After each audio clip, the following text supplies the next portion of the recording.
Arratsaldeon guztioi, ni saiatuko naiz desberdintasun ekonomiko importantenei buruz hitz egiten. Voy a tratar de ofrecer un panorama general de algunas de las desigualdades económicas, solo algunas más importantes, sobre todo las centradas en trabajos y rentas.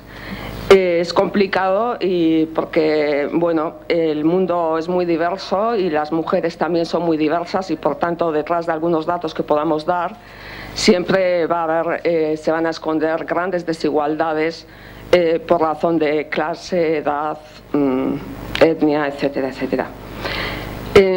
Bien, para empezar, frente a la idea dominante de que el objetivo de la economía es maximizar beneficios y por tanto hay que buscar el crecimiento económico, consideramos necesario empezar recordando que el objetivo de las actividades económicas es la vida en general y en particular la vida de las personas, es decir, la sostenibilidad de la vida para lo que se requieren tanto recursos materiales como contextos y relaciones de cuidados y afectos. Para esta reproducción de la vida son necesarias, son importantes muchos trabajos y muchas actividades muy diferentes. Sin embargo, la economía solo ha considerado que los trabajos que valen son los de mercado y ha considerado, por tanto, el empleo como sinónimo de trabajo. Es así porque ha trazado las fronteras de su estudio en los mercados, de manera que se ha centrado única y exclusivamente en los análisis de bienes, servicios y factores de producción como el trabajo que se compran y se venden a cambio de dinero. Al ocuparse exclusivamente de los mercados, ha ignorado y ha considerado como no económicas, no importantes, no productivas, muchos trabajos que son muy importantes en nuestras vidas. Hablamos, como sabéis, sobre todo de trabajos domésticos y de cuidados no remunerados. Ni qué decir tiene que al ignorar todos estos trabajos, ha ignorado el trabajo sobre todo de las mujeres, ¿no? Y ha olvidado también, ha hecho también otra cosa fundamental, que es olvidar los nexos que hay entre los diferentes tipos de trabajos, de manera que al sistema le ha venido muy bien porque le ha permitido aparecer como un sistema totalmente autosuficiente y poder echar mano cuando le ha convenido de la economía invisible en función de sus necesidades. En las últimas décadas hemos asistido a cambios muy importantes que están afectando a nuestras vidas. La globalización neoliberal, que se asentó en las últimas décadas del siglo XX, afectó a los movimientos de bienes, de servicios, de capitales y también de personas.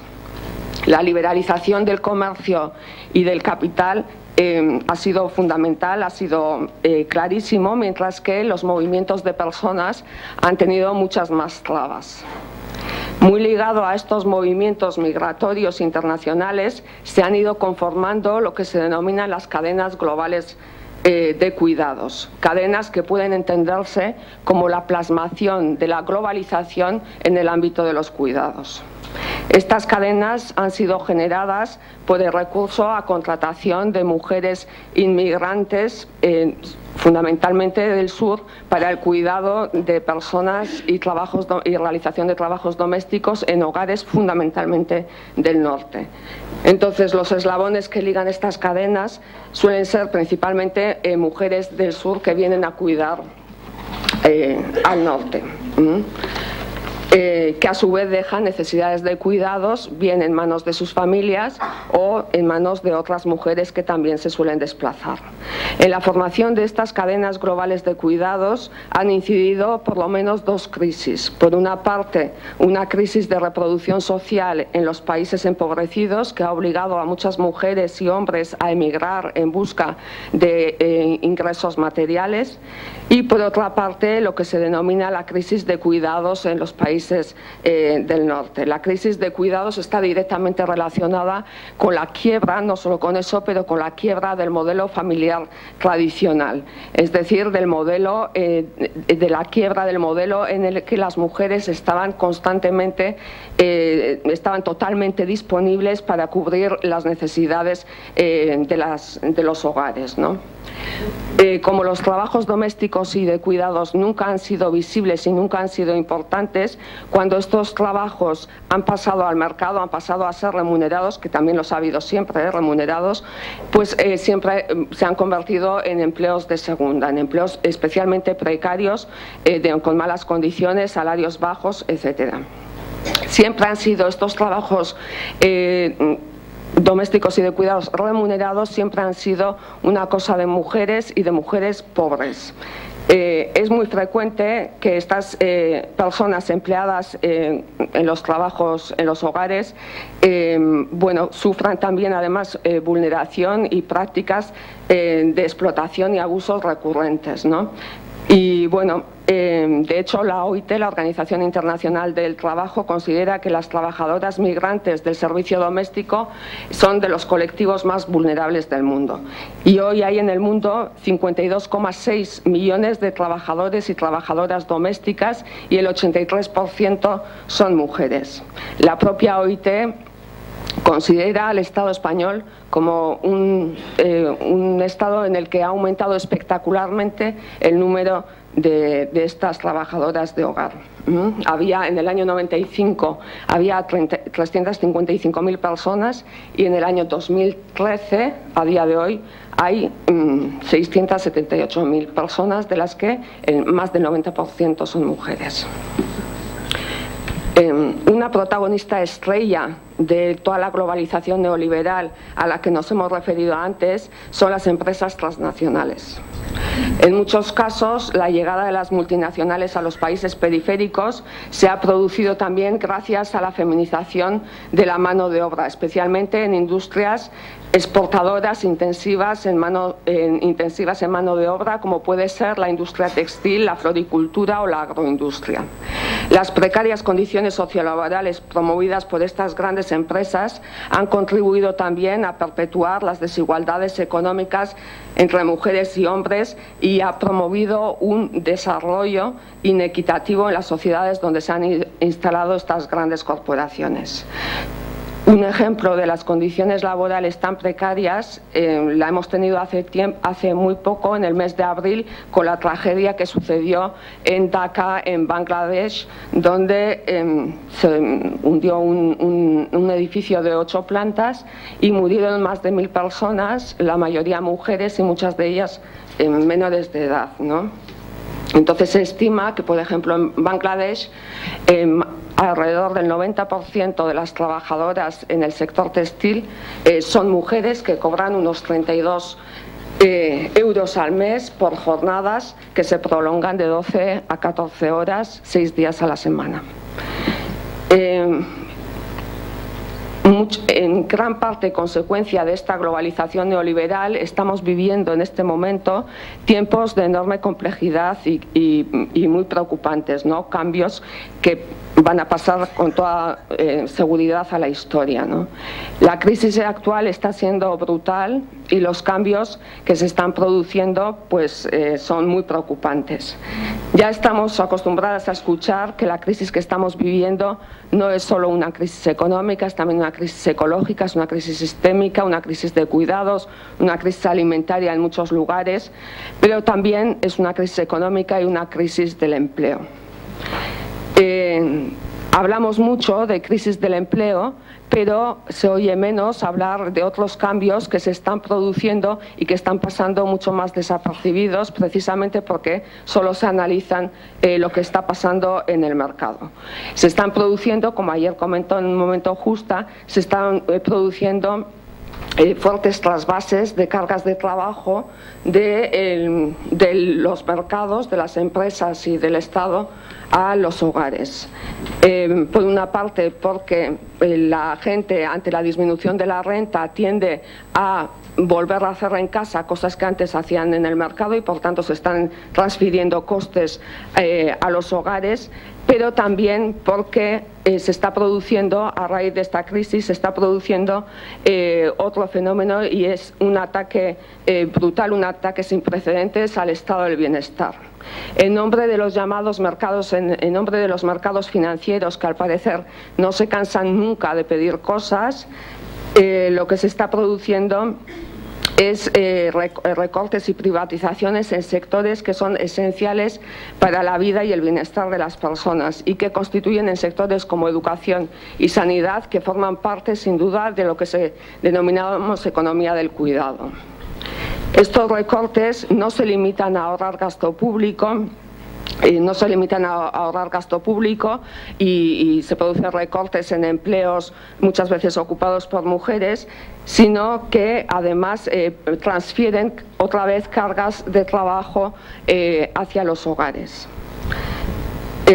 Además, por lo que sabemos, no solo están afectadas sectores esenciales como educación y sanidad, sino que ahora el objetivo es el otro tercer pilar del estado del bienestar, como son las pensiones, que se van a reformar con un recorte muy importante en nombre de lo que opinan, en principio, basados en informes de expertos, en principio neutrales, pero curiosamente muy vinculados a las entidades financieras.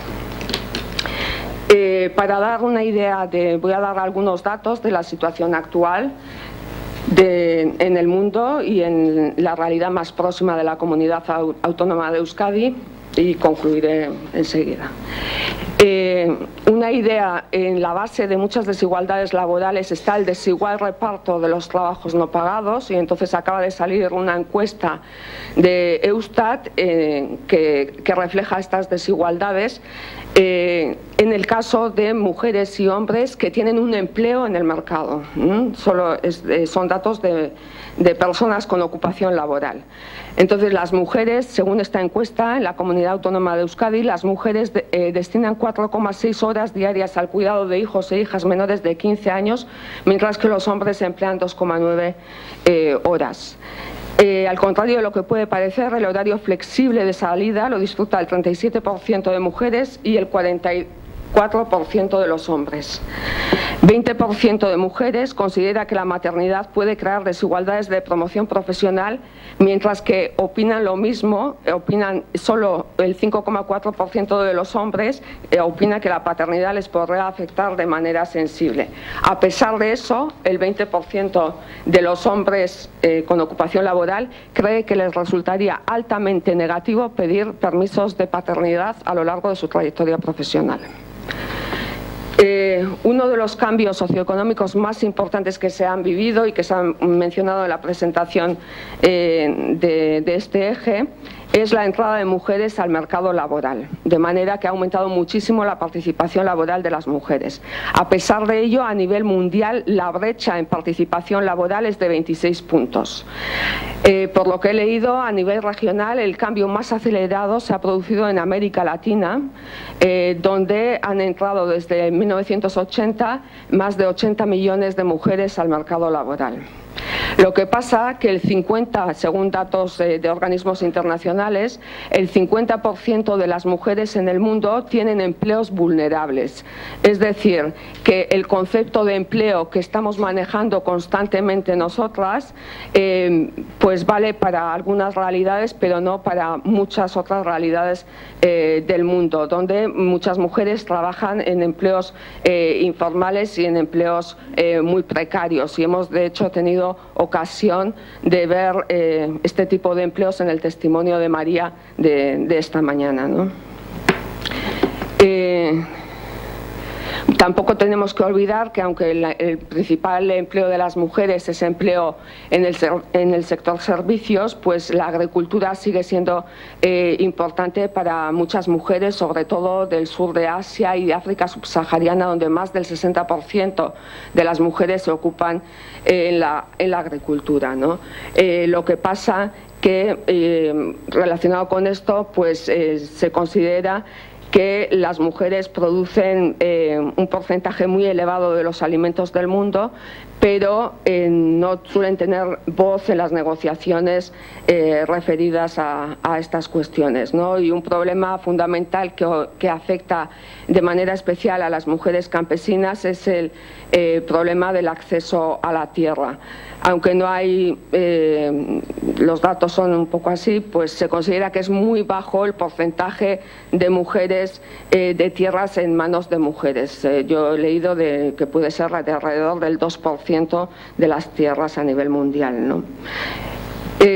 Bajando un poco otra vez a los datos de la Comunidad Autónoma de Euskadi, pues aquí la brecha en participación laboral a día de hoy es de 12 puntos. Las tasas de desempleo, con ser preocupantes, pues las tasas de empleo de aquí están en torno al 16% y son de las más bajas, bueno, de las más bajas, no, la más baja del Estado, porque en otras comunidades las tasas de paro superan con creces el 30%. Esto nos lleva a pensar también que las desigualdades están aumentando a nivel regional y también en Europa, ¿no? Las desigualdades norte-sur están aumentando. Bueno, hay otras cuestiones también a tratar, pero bueno, como no tenemos tiempo, pues de parcialidad, temporalidad, es decir, precariedad, que ya se ha comentado, bueno, pues es bastante más elevada la de las mujeres que la de los hombres, ¿no? Solo un último dato relativo a salarios, y es que y esto es una realidad, yo creo que bastante universal, los salarios son más bajos en todas partes, los de las mujeres, y por hora las mujeres aquí ganan un 16% menos a la hora que los hombres. Por supuesto, si miráramos las desigualdades de salarios al mes o al año, serían mucho mayores, ¿no?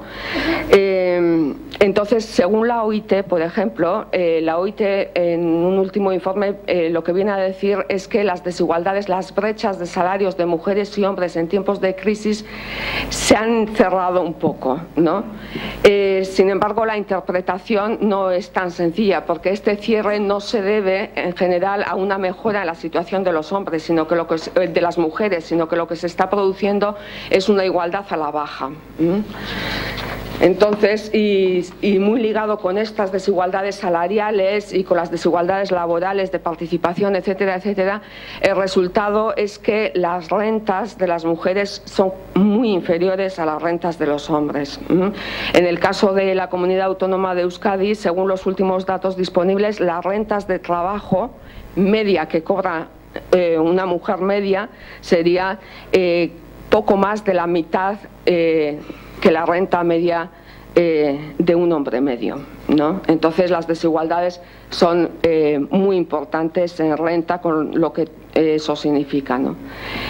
Las crisis suelen ser momentos especialmente duros para los colectivos más vulnerables, y existe riesgo, y de hecho se está produciendo, un aumento de las desigualdades en el reparto de las rentas, ¿no? Como consecuencia de la crisis, ¿no? Este va a ser, yo creo, una de las consecuencias más claras de la crisis, el aumento de las desigualdades, de manera que el mundo post-crisis, si es que ese mundo existe, va a ser un mundo extremadamente desigual.